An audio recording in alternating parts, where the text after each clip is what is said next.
Okay.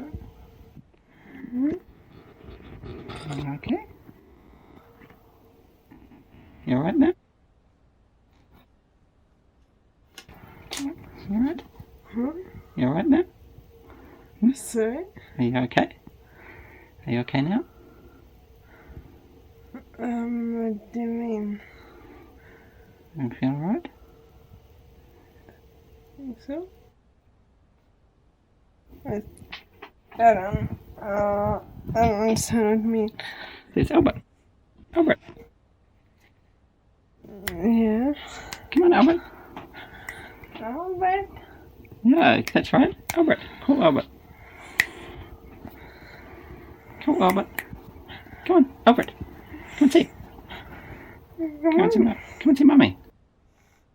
After a grand mal seizure, it takes quite some time for my brain to kick in. When I actually start reacting or get up, start reacting to you, I don't remember any of that, and it takes, I don't know, something like 10, but sometimes up to 15, 20 minutes till I actually start understanding things, recognizing things. Look, here's the phone. Sorry? Here's the phone.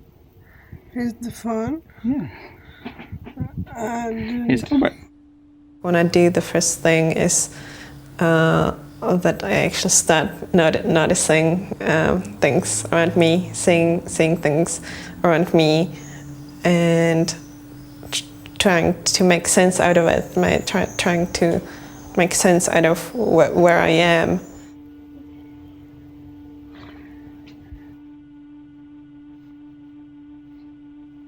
What are you looking for?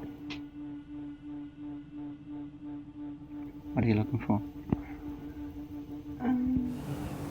Then I start feeling headache, intense headache, and realize that like my limbs are all sore and exhausted, and that I don't have the strength to really stand up and walk, and the headache is a very specific kind of headache. It's as if my brain was actually really trying to jump out of my head and was like repeatedly hitting the skull. Have you lost something? Huh? What have you lost? Have you lost something? I'm just thinking. Phone? Yeah, that's your phone. Huh? Yeah, that's your phone. I'm just thinking.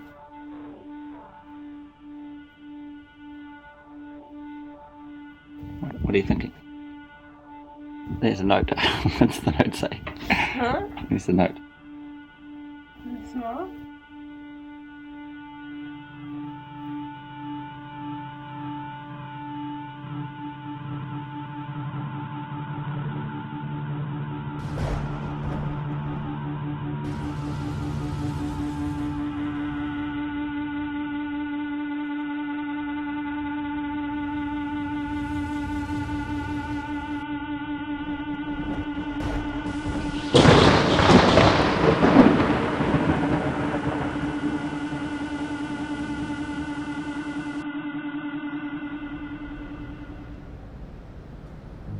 Leipzig, 6 months later. Alena and I move here in the weeks before her October seizure. She is beginning her PhD in evolutionary anthropology at the Max Planck Institute, her passion being the study of bones. A few years before, she appears on Czech TV discussing her research. Byla objevena většina kostí, které ve své práci analyzovala studentka Alena Feiler. Ta určovala patologie jednotlivých kostí i přibližný věk zemřelých. Nejčastější byly patologie zubů, choroby zubů. Na mnoha lebkách se vyskytoval kas, velmi často i velmi rozsáhlý. A také trpěli zubním kámenem a paradontózou. Další jednou z výrazných patologií tak byl roztěp páteře v oblasti křížových obratlů. To vlastně tím trpěl jeden z těch jedinců, jehož skelet se podařilo vyčlenit celý. V celé kapli bylo vlastně pohřbeno minimálně 25 jedinců a zároveň taky 6 nedospělých jedinců. Podařilo se mi rekonstruovat skelety 5 jedinců. Z toho jeden byl novorozenec. There's a cemetery just down the road from the apartment we moved to. Excited by it, she has only a chance to explore it once. Alena is on top of the world. Besides the seizure in October, her epilepsy has been more under control than ever before. The only health concern, a serious flu-like condition which continually tests negative for COVID.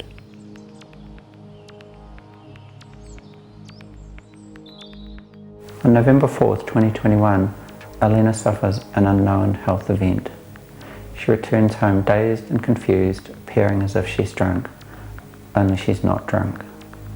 Over the next few days, her condition worsens.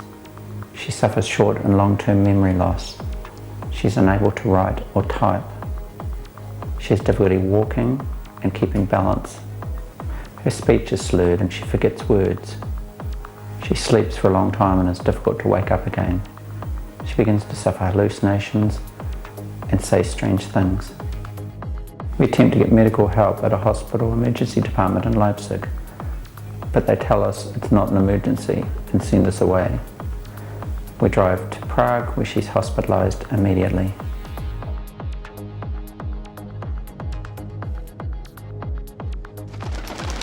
When a storm is coming, some animals head to higher ground or make an early migration. Others will simply hunker down and wait it out. For instance, crows, like many perching birds, will pick a safe branch and go into a kind of shutdown.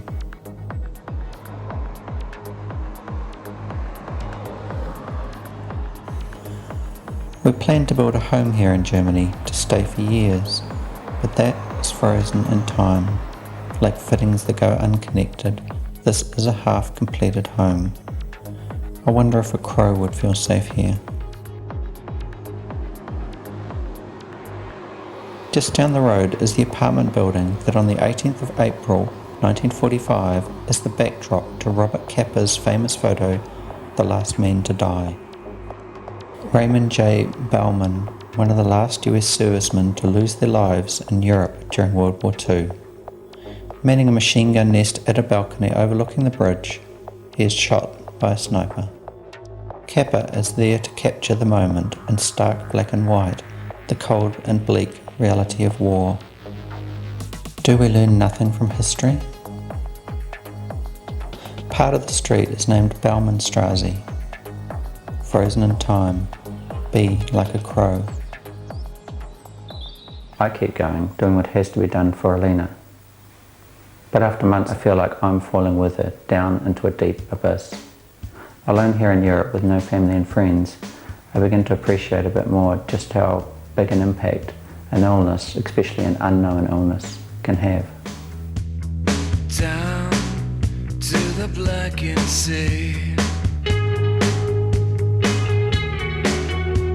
star curiosity.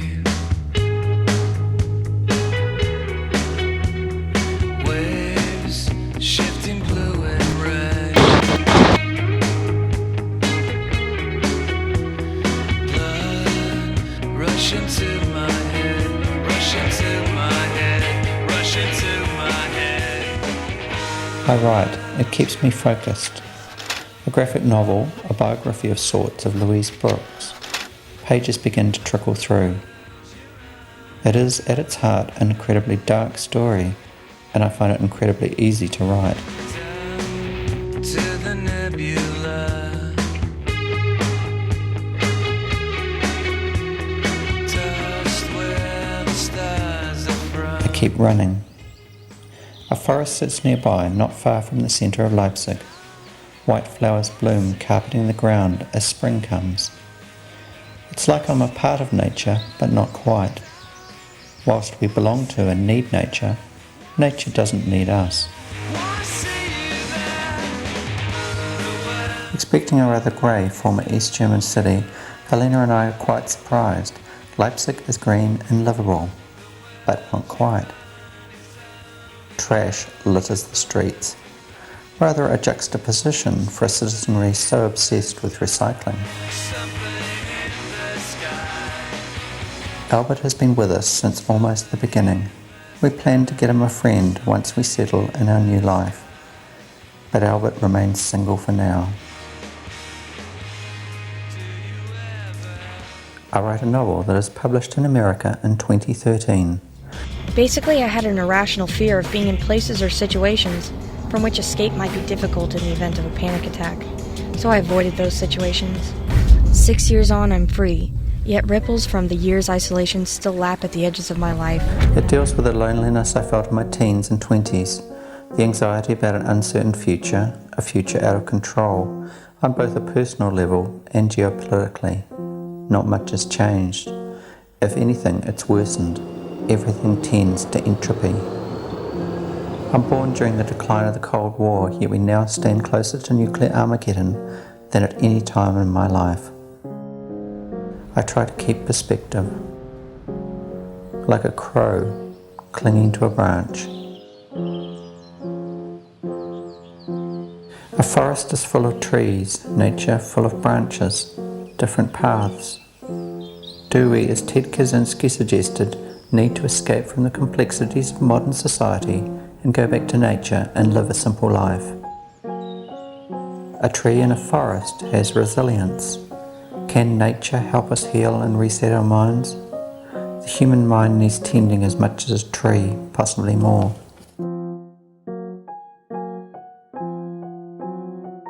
I spent many years working in advertising, making videos for other people, and came to dislike it. Alena's illness made me rethink that, and I feel a desire to document our journey wherever that might take us. One of my favourite pieces of writing is from Paul Bowles, The Sheltering Sky. Because we don't know when we will die, we get to think of life as an inexhaustible well. Yet everything happens only a certain number of times, and a very small number really. How many more times will you remember a certain afternoon of your childhood, an afternoon that is so deeply a part of your being that you cannot even conceive of your life without it? Perhaps 4, 5 times more, perhaps not even that. How many more times will you watch the full moon rise? Perhaps 20? And yet it all seems limitless.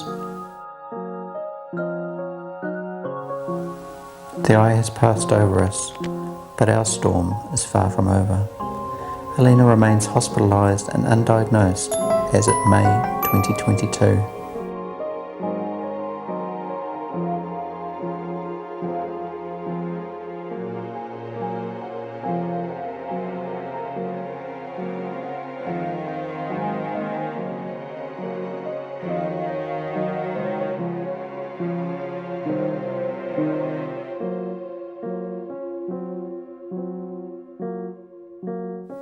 Anything that happens is the product of a natural process: birth, growth, life, death and decay. When you examine the big picture of life, everything that exists is ultimately transient. Everything just is.